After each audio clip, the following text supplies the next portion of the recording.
Have you dreamed of bigger things for your life? Then you are in the right place. Each week, you will be given tips on how to change your inner dialogue, conquer your goals, and ways to step into a higher version of yourself. I'm your host, Lauren Kubat. I'm a motivational speaker who hosts personal development events. I'm a sought-after fitness instructor, a wife, and a mom of 2 young boys. I'm obsessed with all things personal development, and I believe anyone can achieve the life they want. Let the Become Your Vision podcast be the inspiration you need to step into greater things. Now let's go. Hey guys, welcome back to the show. Before we get started, I want to ask you a question. I want you to ponder this for a second. And that is, how often do you take your sight for granted? I know I do. It's not something I've spent a lot of time thinking about up until recently. Today, I have the incredible Gina Applebee on the show. Gina and I met through John D. Giovanni, who is the creator of Oblique Magazine here in Charleston. Gina and her twin sister were born with a type of retinal degeneration that caused her to be legally blind by age 12 and totally blind by the time she turned 23. When Gina turned 27, she developed synesthetic sight, which is a gorgeous visualization based on her non-visual senses. Gina graduated with a bachelor's degree in geology when she was 20 and then proceeded to get her master's in marine geophysics, lost the remaining retinal vision in the middle of that degree, but despite all odds, she still earned an education specialist degree in science education focused on inclusive design for learning. Gina works as a figure model and is halfway through a PhD program for integral and transpersonal psych and is currently working on her dissertation proposal on a type of spiritual emergency. About 3 years ago, Gina started building her tiny home in Charleston, which she raised money for and is now finishing. Gina has many movement practices that she loves, like running, swimming, mountain climbing, long walks, Tai Chi, Brazilian Jiu-Jitsu, aerials, and yoga. She also loves to body surf, and meditation is a huge part of her life. Wow. Thank you, Gina, so much for being here today. Thanks for having me, Lauren. I'm excited. And I was telling you before we hit record that I'm just completely in awe of you, that you have accomplished so much in your life, more than most people do in their whole lifetime. Oh, thanks. I'm just doing my life, like as if there were any other option, Right? You're just like, there is no other option. So I have so many questions for you. So we're going to dive right in. So oh, awesome. So you have a twin sister and you were both born with this type of retinal degenerative disease. Now, how and when did your parents find this out? Well, so when we were in kindergarten, my sister Andrea and I, it was clear that we were struggling to read the board and see the things that the other children were having an easy time seeing. And so we went to the eye doctor and we were diagnosed with a progressive retinal degeneration. And the funny thing is, when my sister and I were born, I actually spent a few weeks in the incubator because of birth complications. And there's something about those incubator conditions that advanced my retinal degeneration way ahead of my sister's. So my progression into blindness is over a decade ahead of my twin sisters. So I was the first to go blind. And she's just now sort of entering total blindness. So if you don't mind me asking, how old are you? I am 35. 35. And you were completely blind. You're like, what? No, I'm 21 in my head or whatever. Yeah. So you were completely blind by 20 and your sister just started entering complete blindness. Yes. She's it's a different journey for her, losing her vision later in life. But when we were children, as children, you're very accepting of what happens to you. And so I'm in many ways grateful that I lost my sight early, because they still had that plasticity and adaptability of a child. And I was like, okay, this is my life. Right. And I was able to adapt as I grew. Yeah. And in many ways, that's a blessing. Oh my gosh. So at the time, did they give your parents like, okay, a timeline, like they are going to be, completely blind by a certain age, or did the doctors really know what was, Yeah, with some types of retinal degeneration, with retinitis pigmentosa, for example, RP is a more common type. There's a little more knowledge around, here's the trajectory, here's how it happens, it'll tunnel vision over time, and by the time you're 50 something, you'll be blind. But in our case, we have a little bit more of unusual, atypical pigmentary degeneration, where the developmental trajectory is more nonlinear. And so it's really unknown Yeah. as to when and how it would go. We were really, in some sense, kind of lab rats, especially as twins. And Right. went through a lot of doctors and testings, and but, it was always a surprise to me what happened next. I knew that I was going blind, but Right. that was all. Right. Now, were your parents like preparing you guys like all along, or did that almost happen like naturally? Well, we're very fortunate to have a super supportive father. He worked very hard as a UPS driver for most of his career, Oh. and our mother was in complete denial of Ooh. our disability and our situation. And so, in many ways, especially because my sister had passable vision, Mm. um, we grew up in a situation of absolute denial. And it wasn't until I was really in college that I began to publicly acknowledge my blindness and really prepare for the journey ahead. Right. Oh my gosh, so interesting. Now, okay, so you were saying you're in denial. So did you kind of just like, as I was thinking about this, I was like, was there any type of anxiety knowing that, okay, you're able to see your loved ones, and in the back of your head thinking like, I might not be able to see them ever again, or see them age, or whatever it may be. Was there anxiety that came with that, or do you kind of just block that out with this denial? Yeah, I mean, the denial is more our mother's Mm, than mine. But for me, I remember after learning that I was going to go blind, and especially after learning that my vision was poor, because before that I didn't know. right. Uh, I remember laying and looking around the house and thinking, I wonder what it really looks like. I'll never know, what it really looks like. And there was a short time of grief where I was a little, that childish angst of, Yeah. I'll never be able to just pick up a newspaper and read it, or walk into a restaurant and just read the menu. Those little things that I knew I was never going to be able to do. And I felt some grief around that and some angst around that. Mm. But I quickly realized that those things were not what matters about life.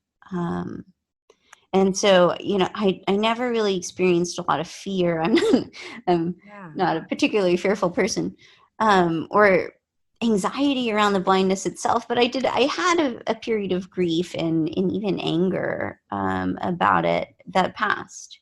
Yeah, that is so like so beautiful. And I think obviously your mindset plays a huge, huge game, not game, but it's such Oh, a it is a game. well, yeah, it's like one day you like wake up, right? And you're like in a good mood or whatever. And then yeah, our mind does play tricks on us. But I think that would have to be such a huge part of your journey. And now with your sister, you're saying, she's starting to go, enter complete blindness. How is she handling this process now that she, like you said, is experiencing this about a decade later than you have? Well, I have to say first that I'm incredibly proud of her, and Yeah. she's just an amazing person. She's a poet. She lives in Greece. She's really doing her life authentically and in a way that I respect a lot. Yeah. And I can't speak for her, Mhm. but she is my identical twin, and I can say that going through this process later in life is a little bit, it's harder Mhm. to change. When you're accustomed to doing your life in a certain way, and you become attached to visual reality as you've developed into an adult, it's harder to let it go. And she's doing it. She's Right. got a brilliant seeing eye dog, Mercy, a little black lab, and a very supportive community. And she's really figured out how to make things work. Yeah. And she is going into her own journey, Right. which in some ways is more difficult than mine was, into the darkness, Mm. with with all the guts, and I respect it a lot. Yeah. Yeah. And then she's living in a foreign country too. On Right. top of Oh, that. yeah. That, that is truly amazing. Like, what is this? Like I feel like I most people can't do this. And then you both seem like you just have this remarkable gift in just like going for it and not letting fear hold you back, which I just think is truly amazing. Thank you. Thank you. Okay, so at age 27, you said you developed synesthetic sight. What does that mean? Well, so synesthesia is a very diverse set of experiences um, in which one or more senses are experienced through the other senses. And there are so many different varieties of this. One of the most common is a kind of a color number or a color letter Mm, synesthesia. But really, any sense can be blended or merged with other senses. And there is a sort of subset of synesthetic experience that I refer to as adaptive synesthesia, and that is where there's a missing sense, and the other senses are sort of integrating in such a way to compensate and replace that missing sense. And in my case, I was able to develop this incredible visualization based on all my other senses. mm. So the visual experience that I have is mind generated, but it's a literal visual light experience. It's just based on my felt sense and what I'm hearing, and what I know to be the case, and what I imagine to be the case. A lot of information feeds into that, and it's something that neuroscientists are still exploring, and I'm incredibly curious about. It's a Yeah. fascinating situation to be in, and I would not trade it for 2020 vision and all the money in the world. It's really something. Really? Wow. Wow. Oh my gosh. So like, and I've heard too before, like when you do lose one of your senses, an Uh-huh. another one is enhance. Uh-huh. So is there a particular sense that is more enhanced than maybe like the other? Yeah, well, so when I was young, when I was first losing my vision, I thought this was a crock. I was like, oh, they just say that. I Right. heard stories. I heard a story of one blind man in particular. His name is Zoltan Tori. He actually had a similar type of synesthetic sight. And he spoke about hearing rain fall and how it painted an entire landscape before him. And I was like, oh, he's just being poetic. Yeah. Just being sweet and poetic. No, like that is actually the case. And as my vision went, and when I entered total blindness, and that opened up a lot of conscious and subconscious processing capacity for my other senses, those began to be more exercised and more integrated. And what happened over time was there was a coherence and an overall increase in the richness of my phenomenological experience. But if I had to choose, sound and touch are really high on my sort of sensory list. But if I had to choose one kind of sensory dimension, it's something that I would call the felt sense, which is, it extends a lot farther than what you're touching with your hand. It's a embodied, extended sense of being in the world. Yeah. Wow. That is so interesting. It's very like mind provoking. Like you have to, the way you're saying it is like, it really makes me like pause in my tracks and be like, really, things that you don't generally like think about, you know what I mean? Like things that, we take for granted, every single day. We're just like, well, this is what we have, so that it's amazing. And it is, in a sense, like poetic, like you don't believe it until you're probably, living it, or you can speak from it. You know what I mean? Like you have a different, like you're saying, like a dimension to it. Before you mentioned that there was a period of time for like 5 years, you had no money, you had to steal and, scavenge for all your necessities. Can you talk more about this time, what it was like going through that, and maybe like what brought you to that point? Oh my gosh, my college years. Okay. And they're such a treasure to me now, as hard as they were, there's really something to be said for hard times that we have come through, and they make us in a way, who we are today. I believe we are path dependent creatures. And so at the time that I entered college, I was 16. My sister and I had skipped a couple grades and got an early deal. I'm just 16 in college. Really young, no clue, no social clue. I had no money. Yeah. I had a small scholarship. I had no meal plan, and I really entered college with sort of a lot of excitement about being free to explore what life was all about, and that's what I did. Wow. And I spent those years, of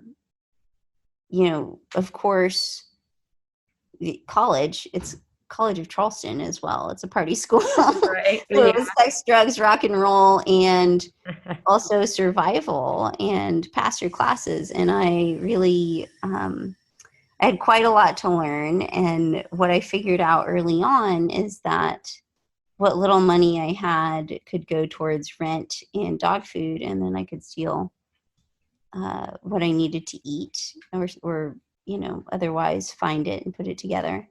Wow. All my toilet paper I stole, basics, shampoo, conditioner, cleaning supplies, tampons, all of it. Like from public restrooms and things like that, or stores, or and drugstores, and convenience stores, and grocery stores. And I only took what I need, and I had this sort of philosophy that there's nothing wrong with it if I really needed it. And I didn't have sort of the resources to figure out food stamps and all those kind of social things that probably I was entitled to.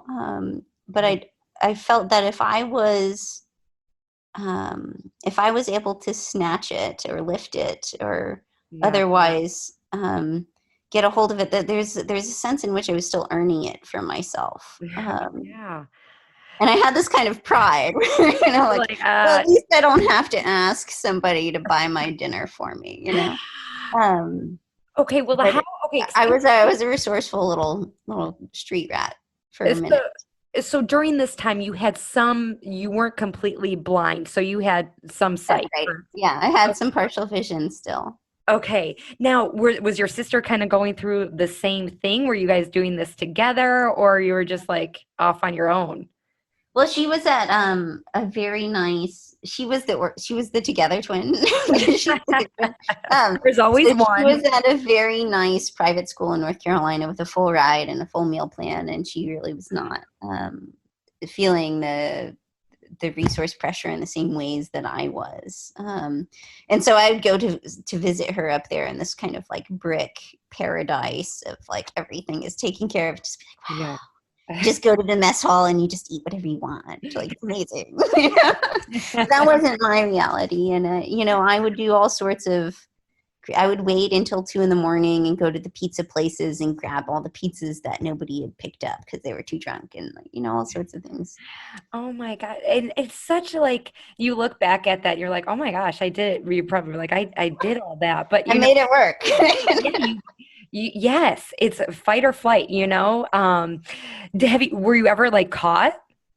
I came very close, actually, and this is it's a fun story to look back on. My dad was coming to stay with me, going through a much needed divorce, and so before he came to stay with me, and I lived in the time it was the ghetto. Now it's all gentrified, of course, and an old Charleston house close to the crosstown. And I wanted to steal everything that a quote unquote normal person would have in their kitchen, what I conceptualized. Yeah. So I went and I got all the sandwichy stuff and all the breakfasty stuff and all the things. And I was just at the time it was a Piggly Wiggly. Oh, Piggly Wiggly. Yeah. Good old pig wig. Yeah. And I was going to do the final touch was going to be shrimp and cocktail sauce. And I had the the stuff stuffed in my clothes, and I was making my way out of the store, and a cop starts approaching me, and I just bolted, and it ran down the street, and I ran and I climbed a rooftop. It's closed now. It used to be the Kickin' Chicken on King Street, and I hid up there for a couple hours, and I thought, okay, I'm good. I can go home. This is the closest I ever came, but honestly, I was thin at the time. I was little. And I think probably if a lot of people saw me back then, they're like, "Oh, I'll let her have it." I felt bad for you. It looks like she could use it, So crazy. So you just became like really like good at it. Like I would be like I was a little cocky. Yeah. Yeah. Oh my God. Hey, before we get back to the show, I want to talk to you about something. If you are listening, you are into self-improvement. You are someone who reflects and takes the initiative to grow yourself and become a better you. If you are not already taking your personal development to the next level, I highly suggest journaling. In fact, I devoted a whole episode to journaling, which was episode 16. I used to think that I would have to spend so much time getting my thoughts out on paper, time that I didn't have, but that is far from the case. I created a list of 100 questions that you can reflect on in 3 to 5 sentences, like take one question a day and reflect on it in 3 to 5 sentences, which is much less than the time you spend scrolling on Facebook or Instagram. I can promise you that because I spend way too much time on social media.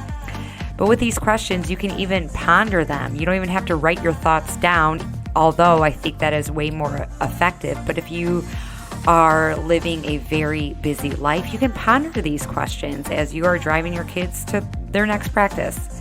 And if you're feeling like all you do is wake up and do a million things, go to bed, and then do it all over again, then these questions are for you.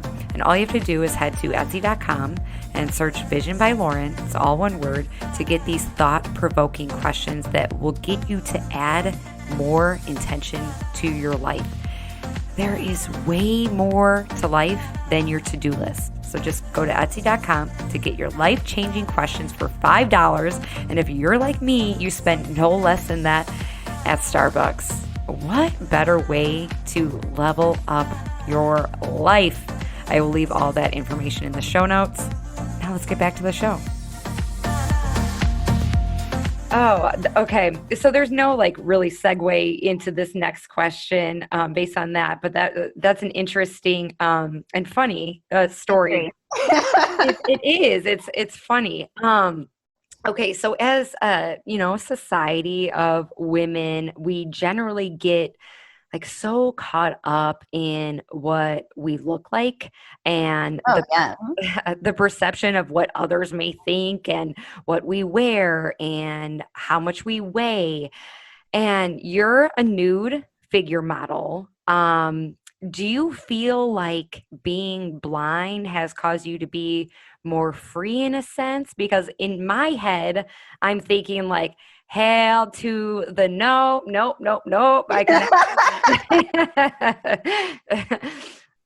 Yeah, and to me, especially in our age of Instagram and like Yeah. image Ugh. obsessiveness, it's nothing could possibly be more absurd from my perspective. I'm like, really, guys? Like, really, it's not. It doesn't matter. Like, it Yeah. really, like, it deeply doesn't matter, and it does to them. So Yeah. I understand that from a sighted perspective.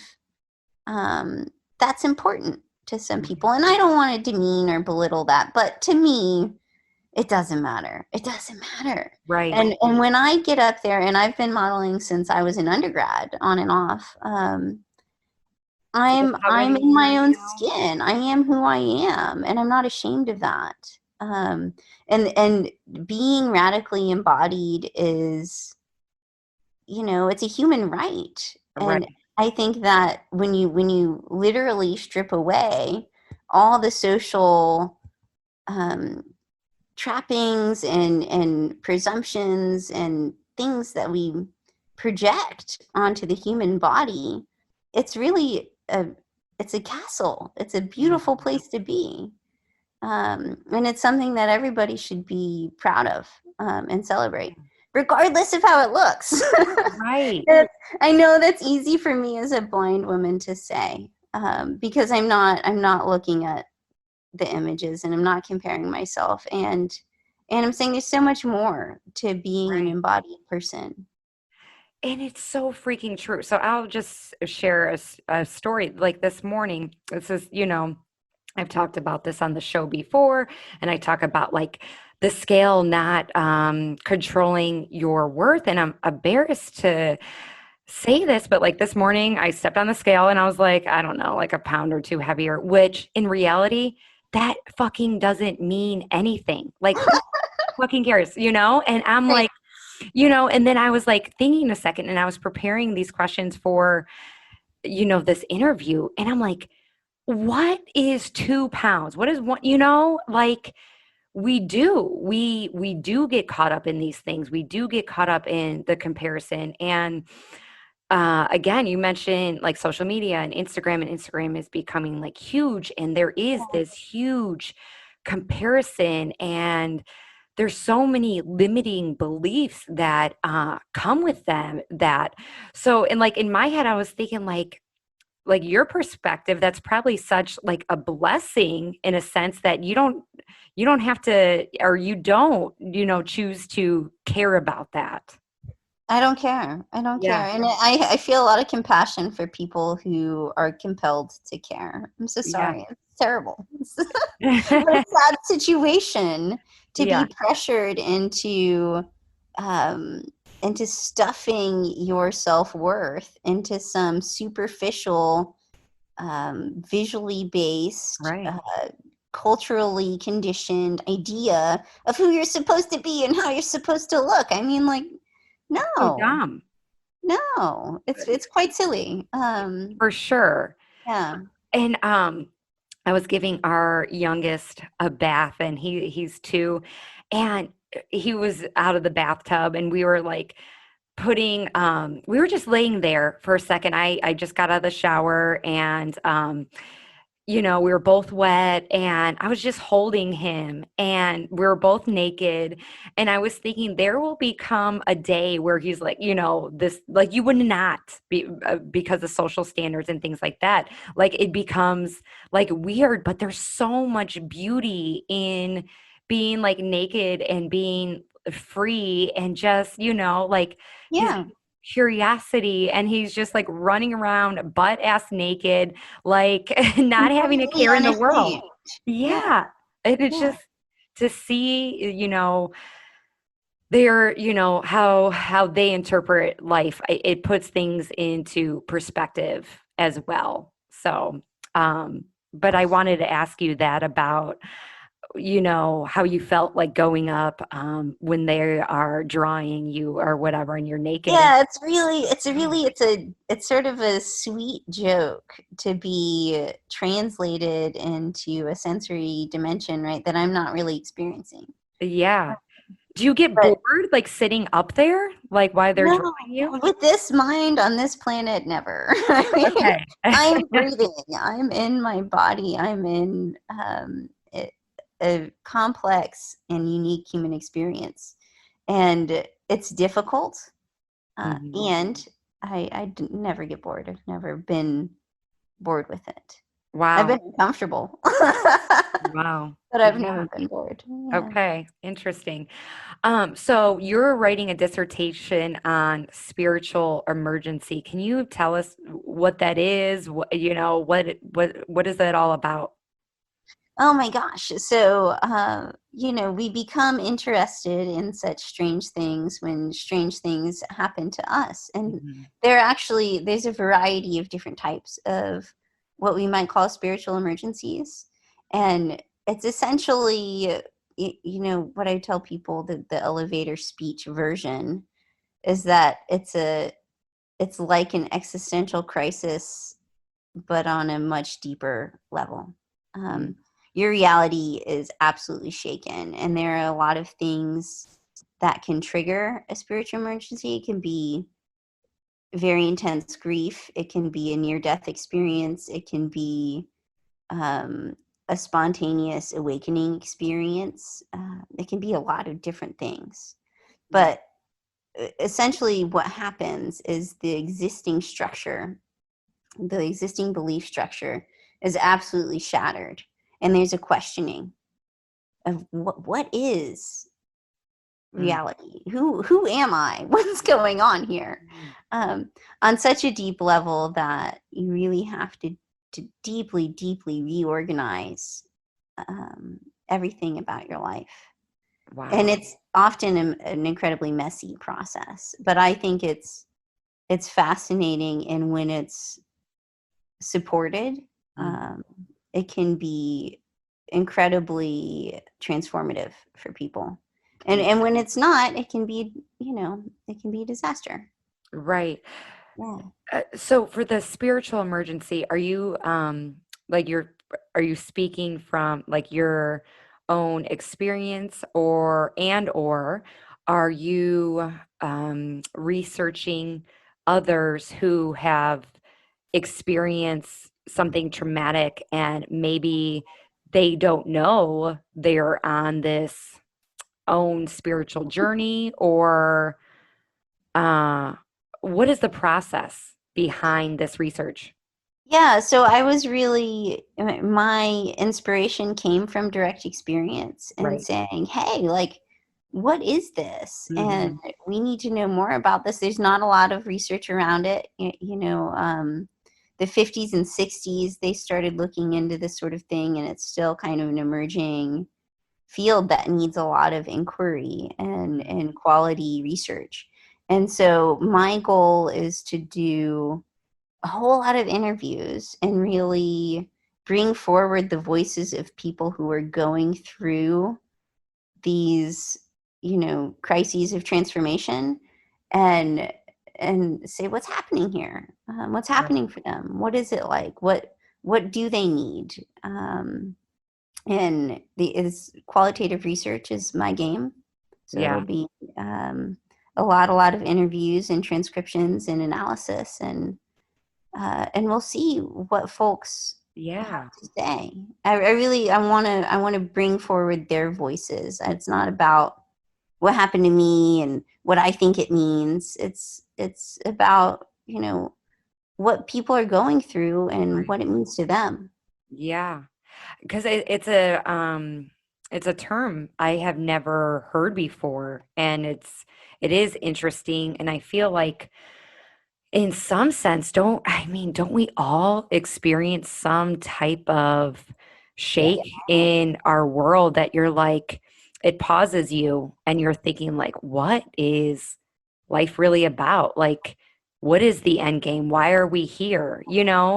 That type of thing. Are those the types of thoughts like somebody who has experienced that spiritual emergency might go through?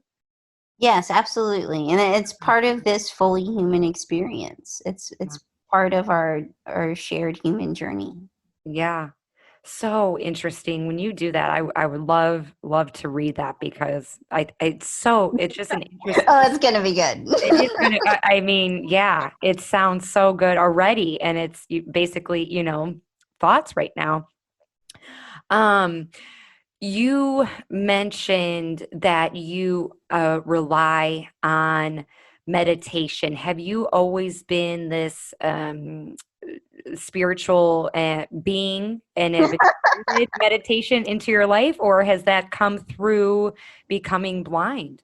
No, actually, Okay. it's been a long haul, Yeah, and I would say that blindness, the gift, one of the many gifts of blindness, was mindfulness.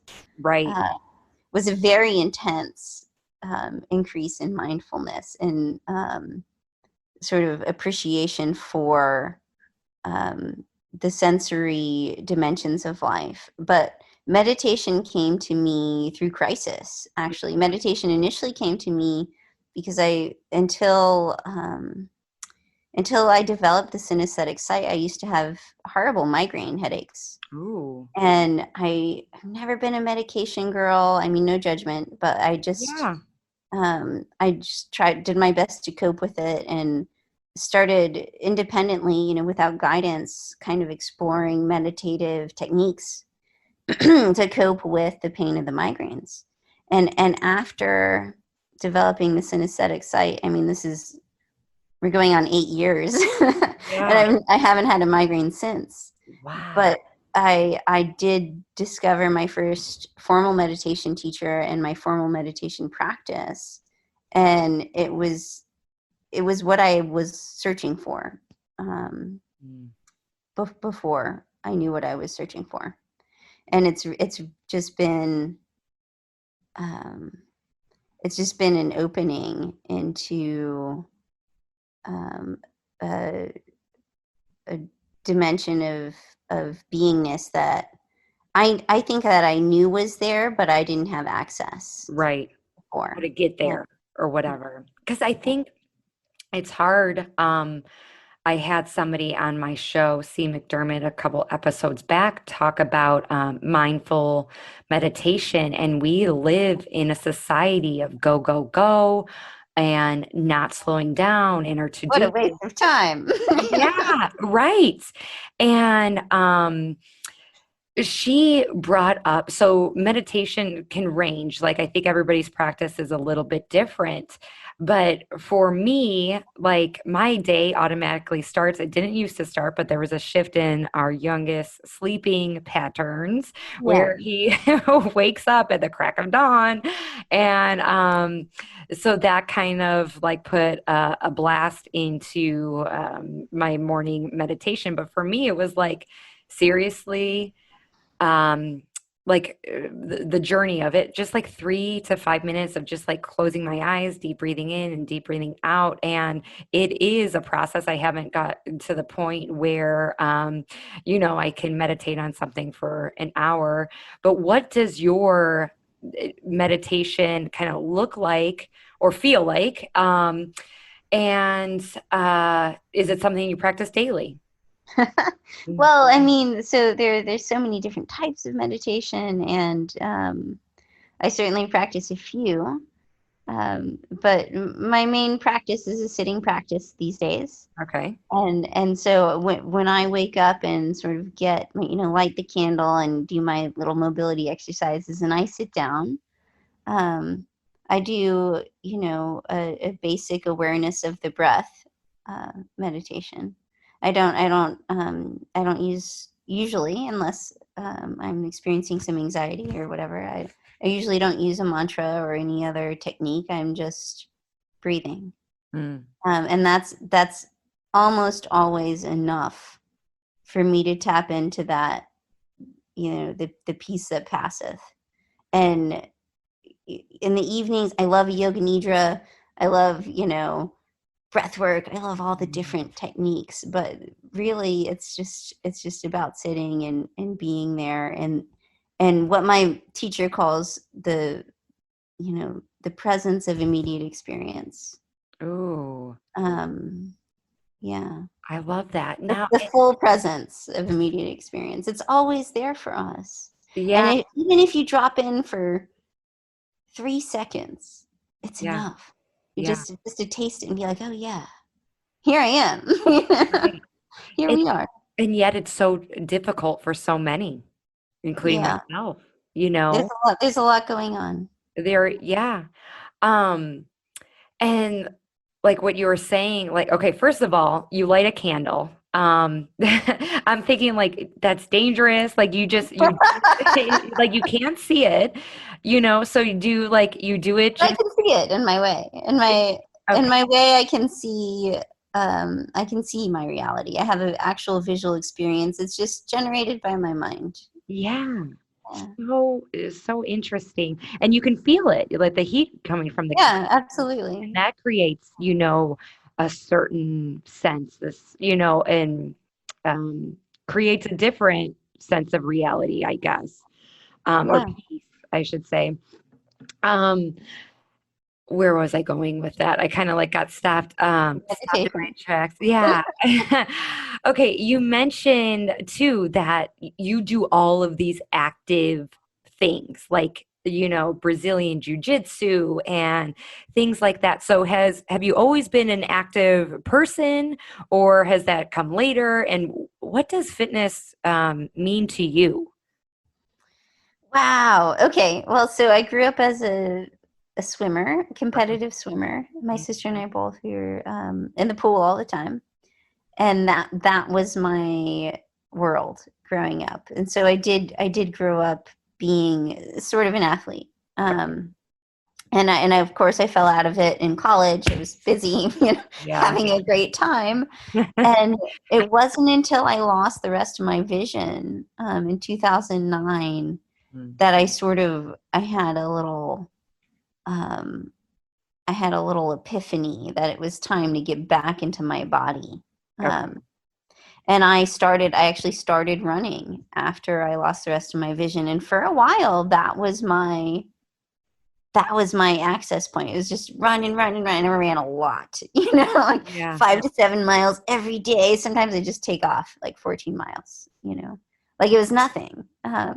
That was all I knew. And then I discovered martial arts. And that's been a lifelong path for me. That's incredibly important on so many levels.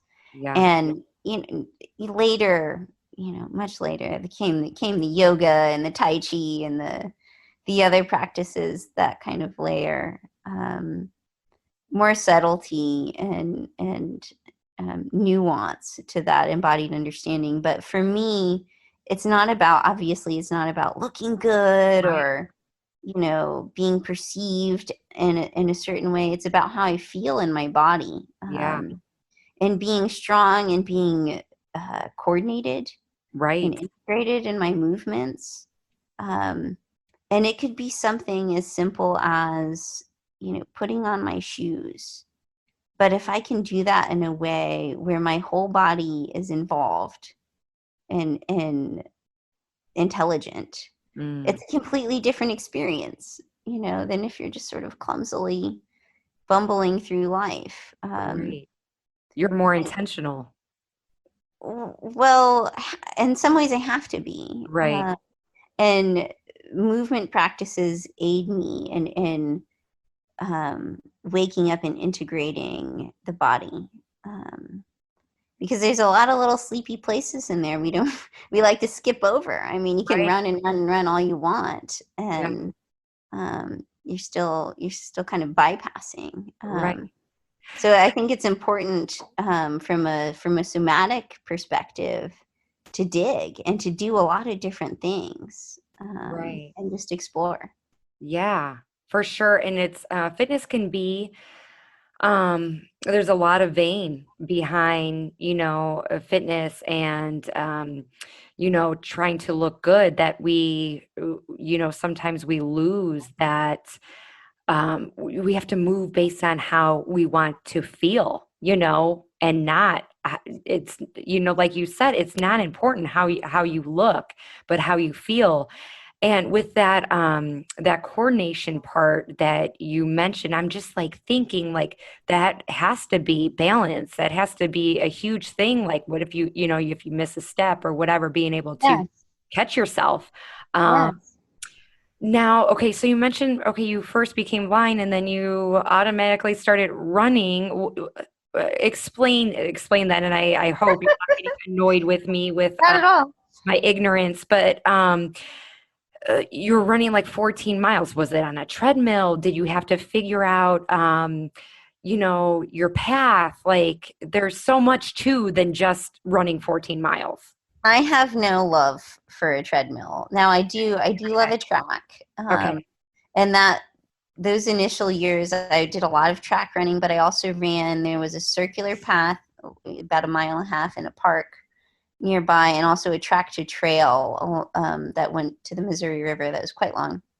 Um, and to this day, when I run outside in particular, and this is an important metaphor for my life, the moment my foot lands off path, I feel that. And I wear the barefoot running shoes. Okay. I'm that person. Yeah. And I need You're that probably so feedback. calloused. Yeah. Yeah. And the moment my foot lands off path, I know that's off path, and I've got to correct it. I've got to go to the left, or whatever. Um, and it's the same thing in my life, and I've begun to. I'm a humble student of in my life, when I make a choice or a series of choices, or I realize I'm engaging in some kind of pattern of behavior, and I'll feel that off path feeling, Yeah. and then there's a correction, like, oh yeah, like this way, like, Right. not that way, this way. And that's a really important thing, and it's also about trust.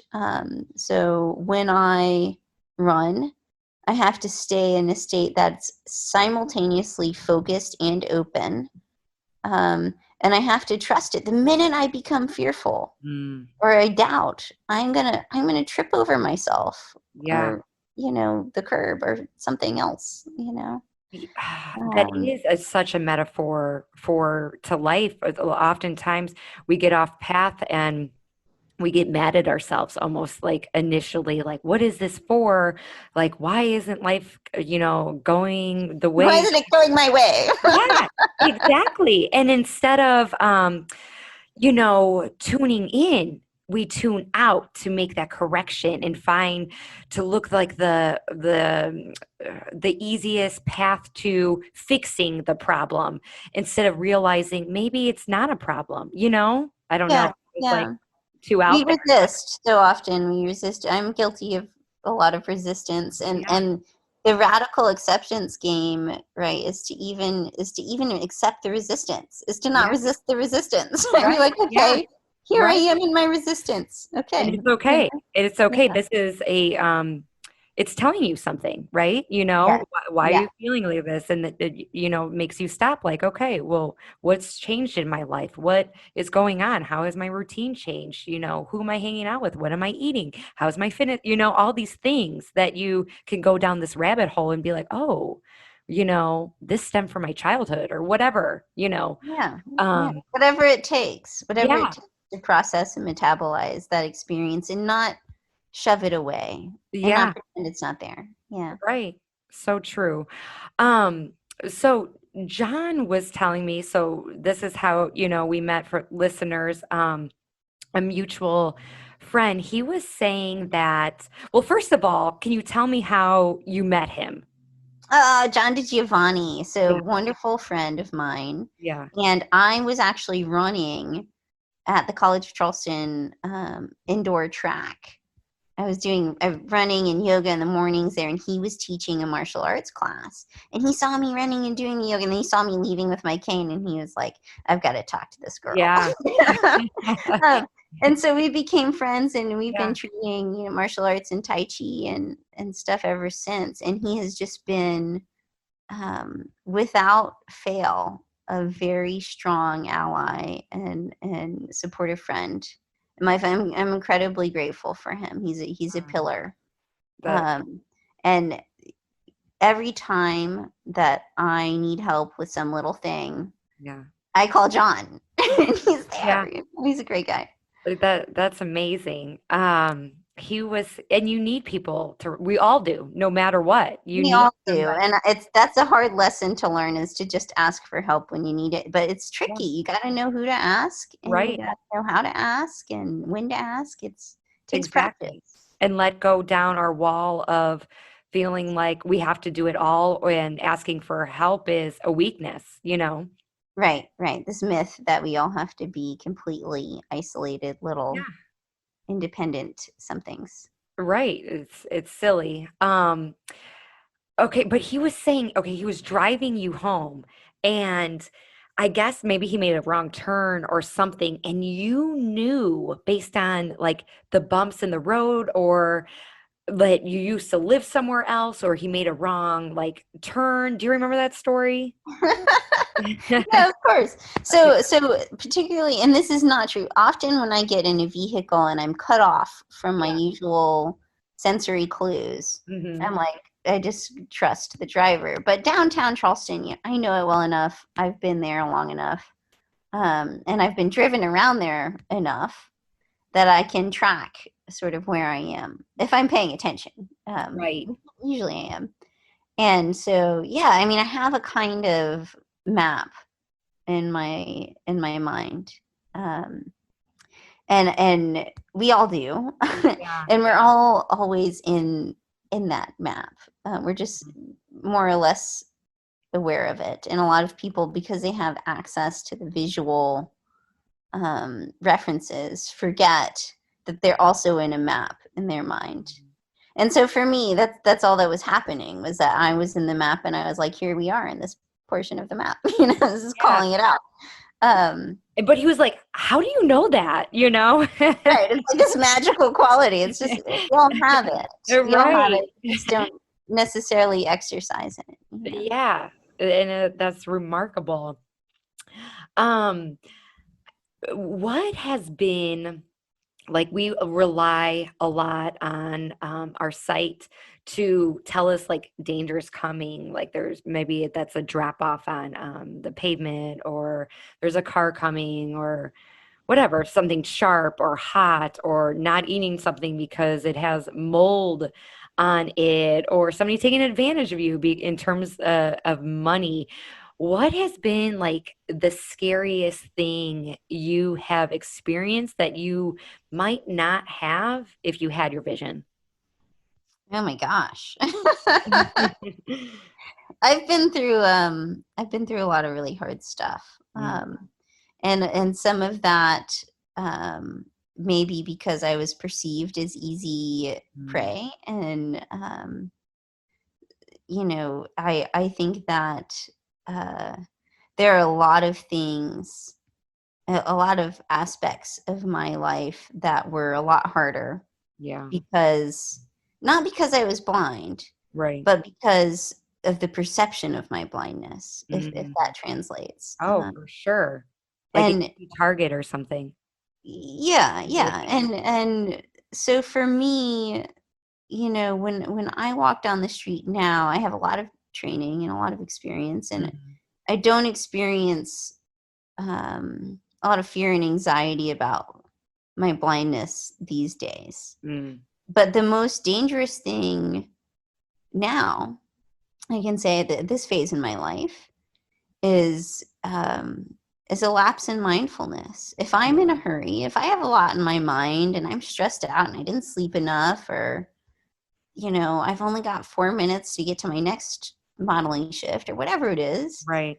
I'm going to walk face first into a metal pole. And I'm telling you, Lauren, Yeah. I do it. I do Yeah. it. I walk Right. straight into metal poles with my head. And then I have a giant goose egg, and it's a Yeah. disaster. And then they have to draw that and Right. And I'm holding a cold can of seltzer to my head for the painting.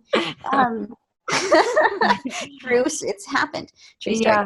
Um, Yeah. and so for me these days, the most dangerous thing is to slip out of mindfulness and Yeah. into that frustrated, automatic, reactive zone. However, I've been in many other situations Yeah.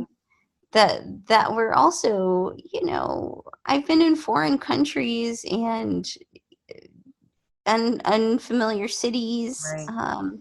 and in all sorts of scenarios where it was tricky. Yeah. And I'm lucky to be alive, is all Yeah. I can say. Yeah. Have you thought about writing a book My about sister is a writer, my identical twin sister. That's her job. okay. So you're I like, will contribute. No, yeah. and then there's a wonderful writer. His name is Mike Mariana, and his book is called "Doesn't Kill Us, Makes Us." It's Mm. Penguin Random House publishing company. It's coming out later this year, and Okay. he interviewed me.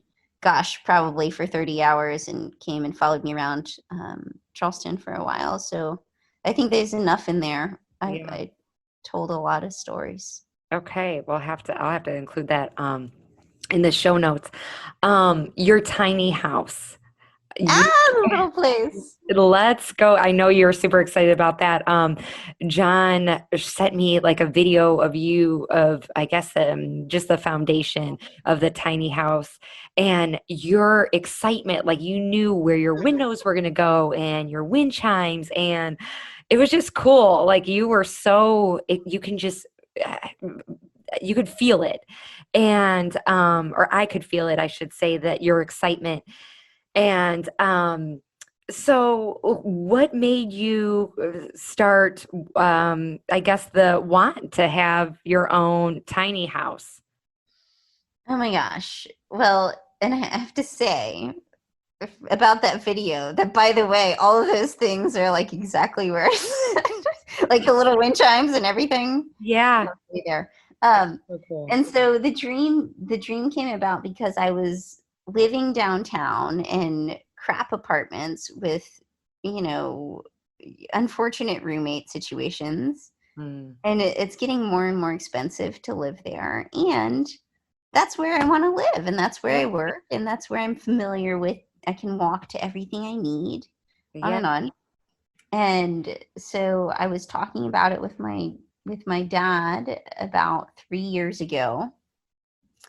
And he was really into like the tiny home TV shows. And he's like, well, why Yeah. don't you just build a little house? It's like, that's a great idea, not having any idea what was Right. involved. Yeah. Right.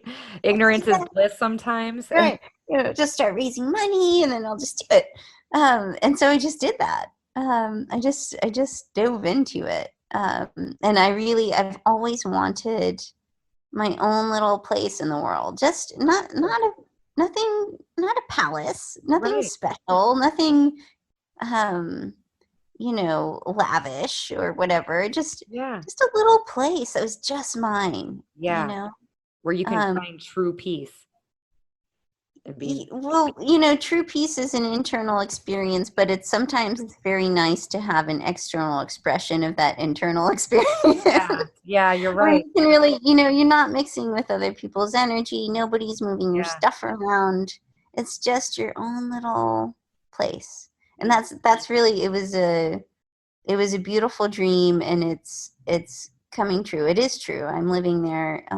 It's not finished, but it's getting close. And every day I wake up and I am incredibly grateful for everybody who helped make it happen. As hard as it's been, and for all the delays and the unexpected expenses, it's absolutely 100% worth it. Yeah. Wow. So you started a GoFundMe page, is that correct? Yeah, yeah, of course. That was my first effort, and I've worked with a number of nonprofits, and I recently reopened it for the final stretch. I'm Wow. almost Yeah. there. Yeah. So, if people that are listening want to donate, are they still able to do that? Oh, absolutely. So it's the GoFundMe page is just Gina's final tiny home stretch. Okay. Um, I'm writing notes down. Gina's final home stretch. Gina's final tiny home stretch. I'll send you the link too. Yes, please send me the link and I will leave that in the show notes. And Excellent. I think that it's amazing. And I know you're probably, so how far, like how close are you to having it completely finished? I'm so close. I'm so Yeah. close. So, I mean, the house is done. I'm Okay. actually hurricane strapped to a foundation. The electric is supposed to be turned on possibly tomorrow. The inspection was today. Water sewer by April the 9th, which is just around the corner. Yeah. And then interior carpentry is starting. I'm having a beautiful privacy fence built next week. And yeah, just a Wow. lot of little finishing touches. The utilities will be a big step in the civilized direction. Yeah. I mean, 3 years, that's a long, long journey to Oh, this sure. point. And I'm sure you can almost taste it. It's like almost here, like it's right around the corner. That is, that's so cool. I'm not one to grass is greener, and gosh, it'll be nice to have a hot shower in my house. Yeah. Right? Yeah, I bet. Where are you living right now? I'm living in the tiny house, so it's downtown Charleston in a wonderful central location, kind Okay. of behind Leon's and coastal climbing, and it's simultaneously like this undiscovered kind of quiet corner of Okay. town, and you have access to everything. I can walk Yeah. to everything I need. Yeah. Very, You're in very the lucky. tiny house right now. Oh yeah, Oh, okay. So I'm a gypsy, by the way. I'm living like a gypsy. That's right. but I love that. It's like, okay, well, I'm gonna do this. This is my house, and all that all the other things are huge They'll bonus. come. Yeah. But again, things that we take for granted. You've been with me for close to an hour now. I have like a few more questions. What is one of like the pieces of technology that you rely heavily on? You mentioned time before. Like, what do you use to keep track of your time? Is there an app or something? I'm not really an app girl. There's Yeah. plenty of apps out there for blind people, but actually I'm very stubborn about not converting from my flip phone. I have a really hard to destroy flip phone that I can kick and get wet, and otherwise it puts up with my life Yeah. most of the time. And it's a talking phone, so I open it and it says the time. The computer also I use a MacBook Pro.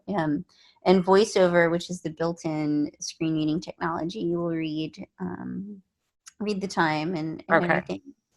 Yeah, I'm very dependent on, and sometimes I resent this, but I'm very dependent on the technology because these days there's a lot that's available to blind people through technology. Yeah.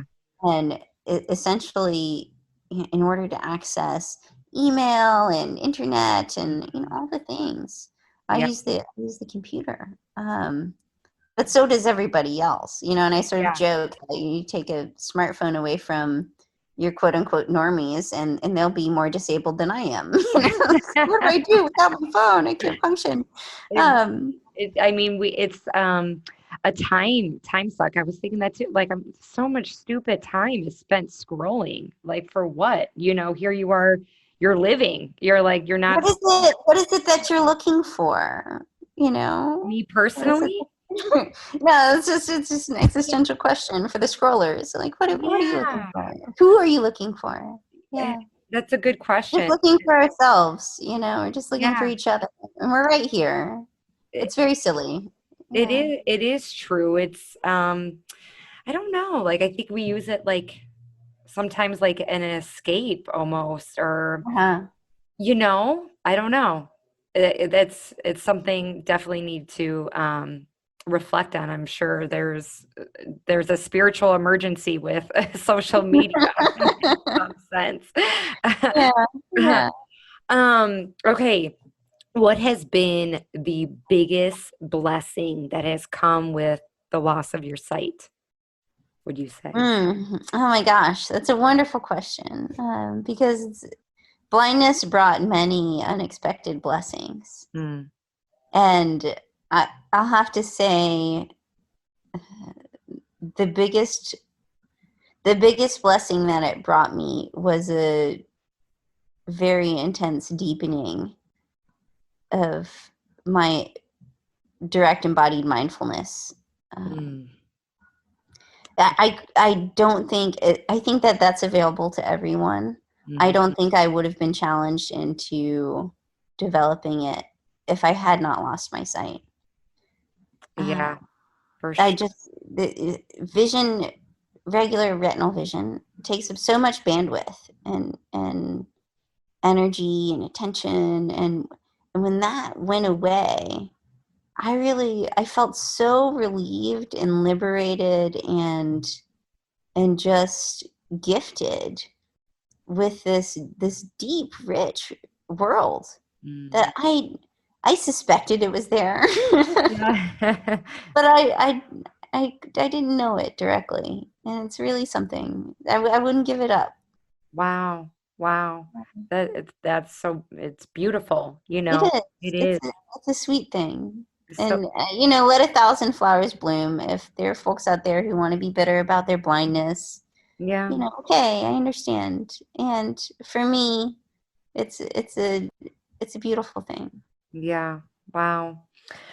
Oh my gosh. So I just had the best conversation with you. I think you're such a just beautiful being. I feel almost like the sense of like calmness just talking to you, and such realness, and it just has been such a gift and pleasure just talking with you today, and I just appreciate you taking the time to talk with me. Oh, I appreciate you, Lauren, and I appreciate your work. Thanks for having me. Yes, of course. Make sure that you send me the link to your tiny home if you're a listener and you would like to donate to Gina's tiny house. I'm sure she would love that. And then if people want to connect to you in some way, you do have an Instagram. Are you active on it, or? John DiGiovanni's running the Instagram for me. It was probably like yeah, you can Insta me through John, or I think Facebook is open. Okay. Feel free Email. to email me. Okay. I am so open to speaking with folks, and if you're hearing this and you're interested in my story, awesome. If there's anything I can do to clarify my situation or help anyone, I'm always happy to do it.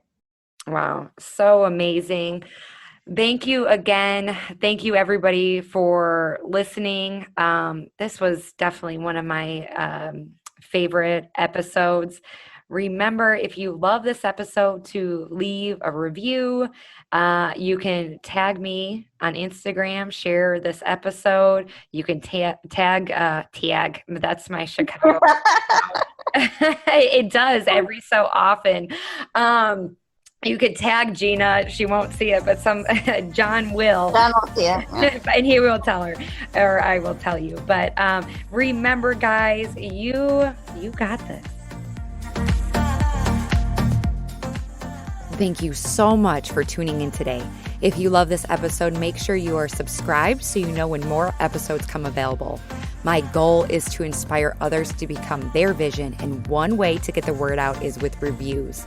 I would really appreciate it if you left an honest review on iTunes, and it would mean so much to me. Thanks again, and remember to go after the life you want. Bye, guys.